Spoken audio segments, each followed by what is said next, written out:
right, thank you, Michael.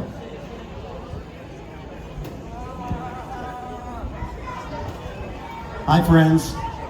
Last month, I was in Auschwitz touring the Auschwitz death camp. And there was a sign that had a quote that really stood out, really made me look twice. And it was from a Holocaust historian named Yehuda Bayer. He suggested that 3 commandments should be added to the 10 commandments. And there was a poster with these 3 commandments. The first was, thou shalt not be a victim. The second was, thou shalt not be a perpetrator. And the third, most important, was, thou shalt not be a silent bystander. Friends, John Ondrasik from the band 5 for 5 is here today, and John Ondrasik is not a silent bystander. And because of that, the Jewish world is in a better place. My name is Stu Seltzer, and I'm here on behalf of the Westchester Jewish Council, where I sit on the executive board, and I'm here to present this award, which is the Alfred and Constance Weissman Courage Award to John Ondrasik.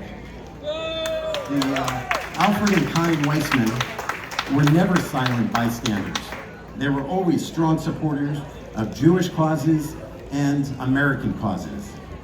Alfred was a decorated U.S. Army veteran who served in World War II and remained supportive and involved throughout his entire life in the U.S. Army's 10th Mountain Division. Alfred and Connie were also very strong supporters and leaders in Jewish organizations, including AIPAC, Friends of the Israeli Defense Forces, UJA Federation, and many more. The Westchester Jewish community was blessed to have their leadership, and we're blessed now to have their family members carry on that tradition of not being silent bystanders and being strong supporters and leaders of Jewish, Israeli, and American causes. So, I'm going to now call on John Ondrasik and share with you why he is deserving of this award. So John, why don't you come on up as I share with you. There are actually many reasons why John Ondrasik is very deserving of this award, but I'm going to share 3 of them. The first is that he wrote a song in memory of the victims of October 7 called Okay. Second, he traveled this past April to Israel and performed that song. And you might say, okay, he went to Israel. If you think of the music industry, there are not that many who were brave enough, courageous enough to go to Israel and perform. And third, if you want to look at this article when you get home, Google it on Wall Street Journal. He wrote an editorial article called America's Invisible Hostage Crisis in Gaza, where he calls on all Americans to know the names of those held hostage by Hamas terrorists. I'm going to read his last line of that article, where he says, "The plight of our hostages doesn't seem to mean much to most Americans. It makes me wonder, who are we anymore?" John is not a silent bystander, and the world is better off because of it. So on behalf of the Westchester Jewish Council, we are honored to present John the Alfred and Constance Weissman Courage Award. Here you go.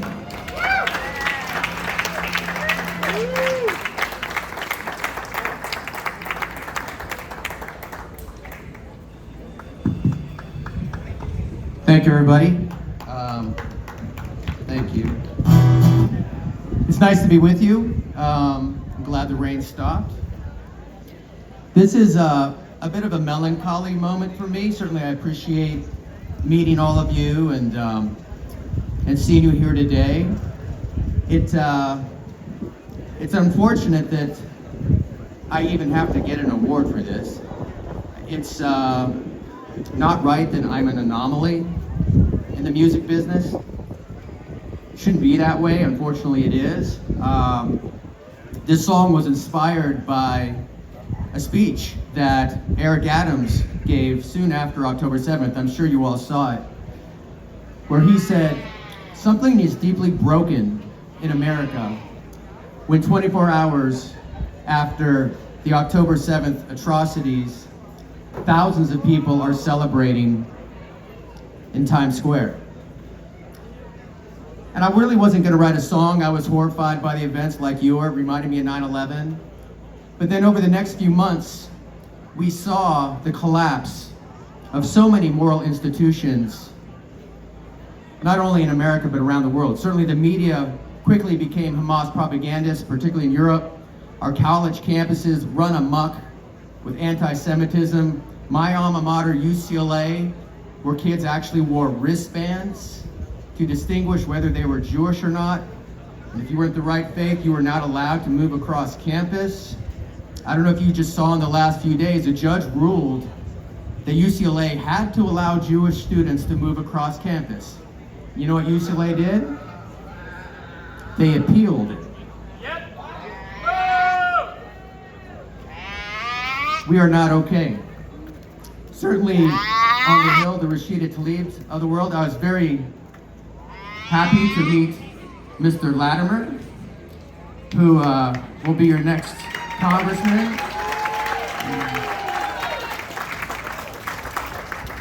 One less anti-Semitic squad member in Congress is a good day for everybody.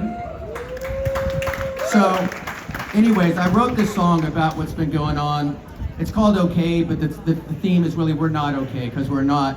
And I made a video, and it was just clips from October 7th. I wasn't in it, and I put it out. And Israel eventually ended up sharing it on their social media. And I got a very quick sense of what it's like to be Jewish in 2024. The vitriol, the threats. I'm not Jewish. In my mind, you don't have to be Jewish to condemn the evil that is Hamas. You just have to be human.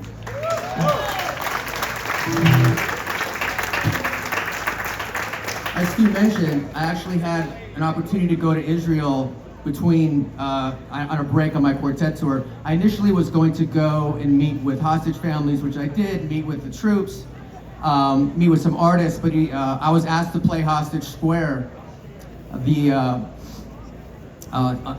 typical Saturday night. I played my song Superman, and I played this new song Okay. As you can imagine, it was a very emotional experience. It reminded me actually of when I played the concert for New York. Just seeing the people out there who are suffering, but hopefully music can give them a little solace. And you guys will appreciate this, because for me, it really gave an insight into Israelis, who Jewish people are. So before the concert started at Hostage Square, I'd never heard an announcement like this before. The announcement was, in event of missile attack, please find shelter or cover your head with your hands. And not one person left.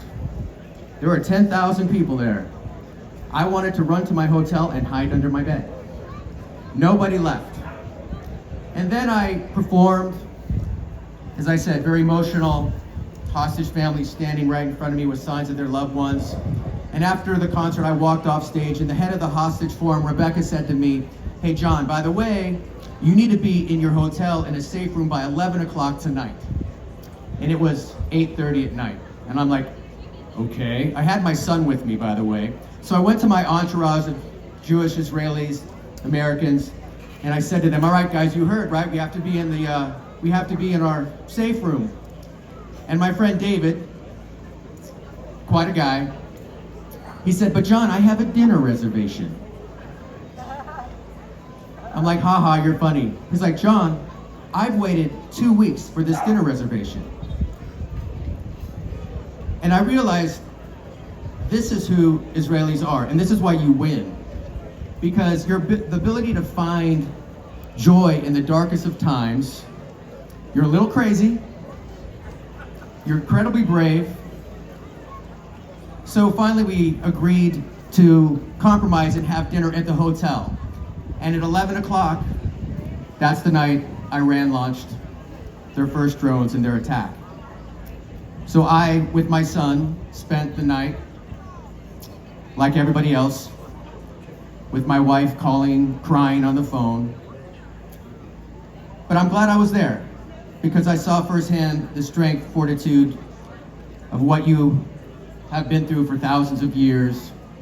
And the next day, People were still playing volleyball on the beach. People were going to work. And it has changed me. People say this is a pro-Israeli song, an anti-Palestinian song. It is not. It's a pro-civilization song. The hero of this video is a Palestinian woman calling out Hamas for stealing the aid. It's a song that stands for those who care about civilization against those who want to tear it down, because that's what it is. It's not an Israeli-Hamas thing, it's a human versus evil thing. I'm talking a lot, but there's just two more things I want to say. Many of you, I know, feel abandoned by the arts, by your favorite artists. That is because you have been. The music industry likes to pride itself on being the front foot of human rights throughout history. Certainly the civil rights songs of the 60s, Live Aid, Sun City, the Concert for New York. But their silence is a historical disgrace. The last image of my video is Martin Luther King's quote, "Silence in the face of evil is complicity." Sadly, there's a hell of a lot of complicity in the arts. But that said, we are not hiding in our caves. We are moving forward, going on offense. We're putting together concerts to go to these campuses and face down the bullies. We did one at MIT, Menace Calhoun, Elon Reichel, and I. And we're gonna be doing more this fall. For those of you who might have seen the frat boys who rescued the flag during one of the anti-Semitic rallies a few months ago, this Labor Day, they are getting the best frat concert in history. We are playing Flagstock. John Rich, Lee Greenwood, I, and other artists are going to go to North Carolina and support them. And we're going to be doing that at colleges across the country, very likely at SUNY Purchase here in New York, which I know is going to follow them. So we're going to do that. The other last thing I want to make you aware about is, as Stu said, I wrote an op-ed in the Wall Street Journal about the hostages and the fact that America does not know their names. Again, a sign of the fact that we're not okay. We are launching, let's hope we don't do this. Hopefully we'll have a deal in the next week or two. But if needed, we will be launching a yellow ribbon campaign, a national campaign to, not only in America, but Israel, to have yellow ribbons around every tree in every park in America to put the faces to the names of the hostages: Hirsch, Edon, Keith, Sergei, Omer. I want every American to know their names, just like in 1979. So, anyways, we have a lot to do. Thank you for indulging me. We're actually playing the Tarrytown Music Hall tonight, and there'll be a lot of folks there. So here is "Okay, We're Not Okay."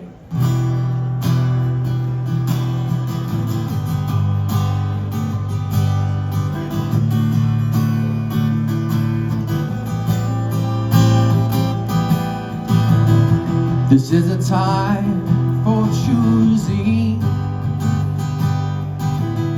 This is time to mourn. The moral man is losing. Forbidden laws for long. I don't understand. I don't understand how you can look yourself in the mirror. I don't understand. I don't understand. How did that look fill up your eyes? And we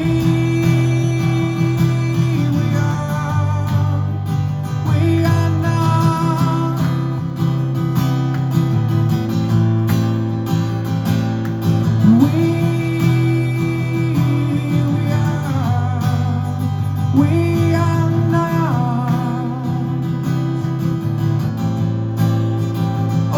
okay.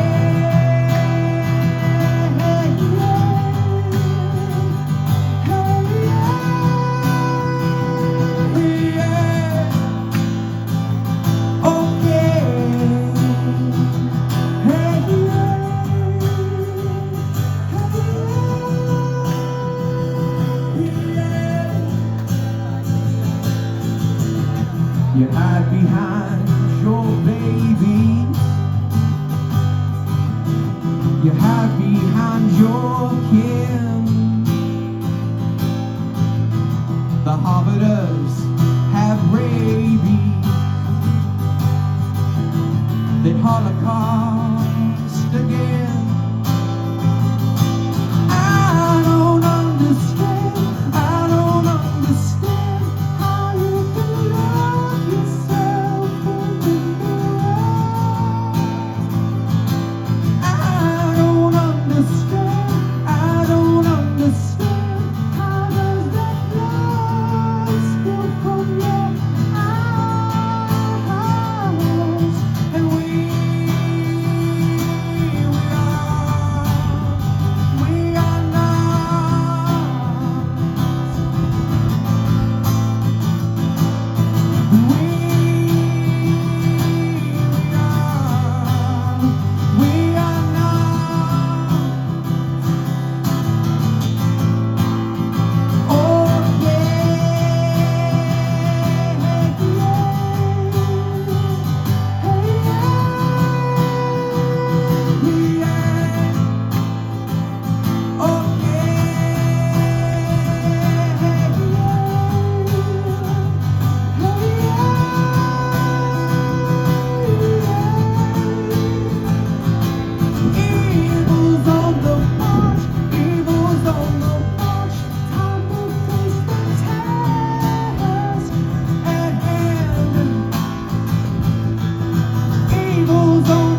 John, 1 second. I would just say, look, we say, do the right thing, be a good person, stand up for what's right, as if those things are easy, and they are not. Oftentimes, you have to do things like what John's doing, standing up in the face of people in his industry who are definitely not on his side, on our side, on the side of what's right. And I think we all should give another round of applause to John for being an incredible ally, an incredible person who stands up for what is true and what is right in this world. And I would love to be able to take credit, and especially thanks to Stu Self for bringing John here. And I think we'd love to take credit for saying that John flew all the way out here from Los Angeles to be with us today. But sadly, I can't, because I think he mentioned this. He's here because he has a concert tonight at Tarrytown Music Hall.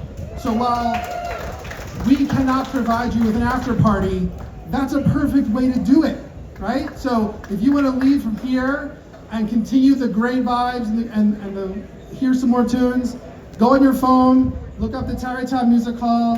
I think there are a few seats still left available. If you can't make it, text your friends right now. The tickets are available, and go see this great artist, this great human tonight, and hear some great music. John, thank you again so much. And I'll turn back to Kenny.